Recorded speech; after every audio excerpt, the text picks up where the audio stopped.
ಅಗ್ನಿಹೋತ್ರ ಹೋಮ ಮಾಡೋದು ಹೇಗೆ? ಇಲ್ಲಿದೆ ಇದರ ಪ್ರಯೋಜನ.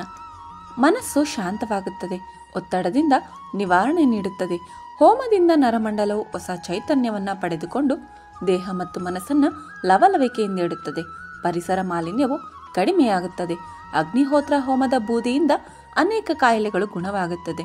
ದೇಹದಲ್ಲಿ ರೋಗ ನಿರೋಧಕ ಶಕ್ತಿ ಹೆಚ್ಚಾಗುತ್ತದೆ.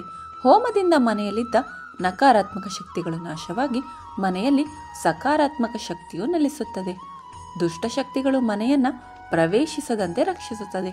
ಹೋಮ ನಡೆಸಿದ ಸುತ್ತಲಿನ ಪರಿಸರದಲ್ಲಿ ರೋಗಾಣು, ನಂಜುಕಾರಕ ಜಂತುಗಳು ಹಾಗೂ ಅನಾರೋಗ್ಯ ಸೃಷ್ಟಿಸುವ ಸೂಕ್ಷ್ಮಜೀವಿಗಳ ನಾಶ ಉಂಟಾಗುವುದು. ನಮ್ಮಲ್ಲಿನ ಸಕಾರಾತ್ಮಕ ಭಾವನೆಯನ್ನು ಹೆಚ್ಚಿಸುತ್ತದೆ. ಆರೋಗ್ಯಕರ ಮತ್ತು ಸಂತೋಷದಾಯಕ ಜೀವನಕ್ಕೆ ಮನೆಯಲ್ಲಿ ಅಗ್ನಿಹೋತ್ರ ಹೋಮವನ್ನು ಮಾಡಬೇಕು.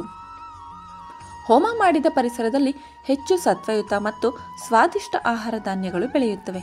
ಹೋಮದಿಂದ ಮಕ್ಕಳಲ್ಲಿನ ಕೋಪವು ಕಡಿಮೆಯಾಗಿ ಶಾಂತ ಪ್ರವೃತ್ತಿಯನ್ನು ಬೆಳೆಸಿಕೊಳ್ಳುತ್ತಾರೆ. ಉತ್ತಮ ಜ್ಞಾನ ಹಾಗೂ ಏಕಾಗ್ರತೆಯನ್ನು ಹೆಚ್ಚಿಸಿಕೊಳ್ಳಲು ಸಹಾಯವಾಗುತ್ತದೆ. ಹೋಮದಲ್ಲಿ ಹೊರಹೊಮ್ಮುವ ಹೊಗೆಯು ಮೆದುಳು, ನರವ್ಯೂಹಗಳ ಮೇಲೆ ಉತ್ತಮ ಪ್ರಭಾವ ಬೀರುತ್ತವೆ. ಇದರಿಂದ ವ್ಯಕ್ತಿ ಉತ್ತಮ ಇಚ್ಛಾಶಕ್ತಿ ಮತ್ತು ಮಾನಸಿಕ ಸ್ಥಿರತೆಯನ್ನು ಕಾಯ್ದುಕೊಳ್ಳುವನು. ಹೋಮ ಆಚರಿಸಿದ ಪರಿಸರದಲ್ಲಿ ಶಾಂತತೆ ಹಾಗೂ ಧ್ಯಾನ ಕೈಗೊಳ್ಳಲು ಅನುಕೂಲಕರವಾದ ವಾತಾವರಣ ಕೂಡ ದೊರೆಯುವುದು. ಈ ಹೋಮವನ್ನು ರೋಗಿಗಳ ಮೇಲೆ ಪ್ರಯೋಗಿಸಿದರು. ಇದರಿಂದ ರೋಗಿಗಳ ದೇಹದಲ್ಲಿ ರೋಗ ನಿರೋಧಕ ಶಕ್ತಿ ಹೆಚ್ಚಾಗಿ ಕಾಯಿಲೆಯಿಂದ ಗುಣಮುಖರಾಗುವರು. ಅಗ್ನಿಹೋತ್ರ ಹೋಮಕ್ಕೆ ಬೇಕಾಗುವಂತಹ ಸಾಮಗ್ರಿಗಳು: ತಾಮ್ರದ ಹೋಮಕುಂಡ, ಬೆರಣಿ, ಕೆಂಪು ಬಣ್ಣದ ಅಕ್ಕಿ. ಹೋಮಕ್ಕೆ ಬಳಸುವ ಅಕ್ಕಿ ತುಂಡಾಗಿರಬಾರದು ಮತ್ತು ಪಾಲಿಶ್ ಮಾಡಿರಬಾರದು. ಹಸುವಿನ ತುಪ್ಪ.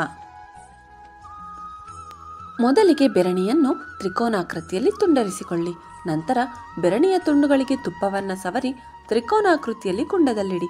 ಒಂದು ಬೆರಣಿ ತುಂಡಿಗೆ ತುಪ್ಪವನ್ನು ಸವರಿ ಅದಕ್ಕೆ ಬೆಂಕಿಯನ್ನು ಹಚ್ಚಿ ಕುಂಡದಲ್ಲಿನ ಎಲ್ಲ ಬೆರಣಿ ಉರಿಯುವಂತೆ ಮಾಡಿ ಹಾಗೂ ಹಕ್ಕಿಗೆ ಸ್ವಲ್ಪ ತುಪ್ಪವನ್ನು ಬೆರೆಸಿ ನಂತರ ನಿಮ್ಮ ಹೆಬ್ಬೆರಳು, ತೋರ್ಬೆರಳು ಮತ್ತು ಉಂಗರದ ಬೆರಳನ್ನು ಸೇರಿಸಿ ಗೋಮುಖ ಮುದ್ರೆಯ ಸಹಾಯದಿಂದ ತುಪ್ಪ ಬೆರೆಸಿದ ಅಕ್ಕಿಯನ್ನು ತೆಗೆದುಕೊಂಡು ಅಗ್ನಿಗೆ ಅಥವಾ ಹೋಮಕುಂಡಕ್ಕೆ ಹಾಕಬೇಕು.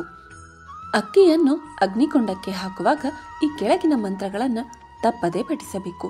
ಸೂರ್ಯೋದಯದ ಅಗ್ನಿಹೋತ್ರ ಹೋಮದ ಮಂತ್ರಗಳು: ಸೂರ್ಯಾಯ ಸ್ವಾಹ, ಸೂರ್ಯಾಯ ಇದಂ ನ ಮಮ, ಪ್ರಜಾಪತಯೇ ಸ್ವಾಹ, ಪ್ರಜಾಪತಯೇ ಇದಂ ನ ಮಮ. ಸೂರ್ಯಾಸ್ತದ ಅಗ್ನಿಹೋತ್ರ ಹೋಮದ ಮಂತ್ರಗಳು: ಅಗ್ನಿಯೇ ಸ್ವಾಹ, ಅಗ್ನಿಯೇ ಇದಂ ನ ಮಮಃ, ಪ್ರಜಾಪತಿಯೇ ಸ್ವಾಹ, ಪ್ರಜಾಪತಯೇ ಇದಂ ನ ಮಮ.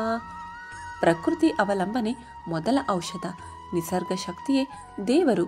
ನಂಬಿಕೆಯೇ ನಮ್ಮ ಬಲ.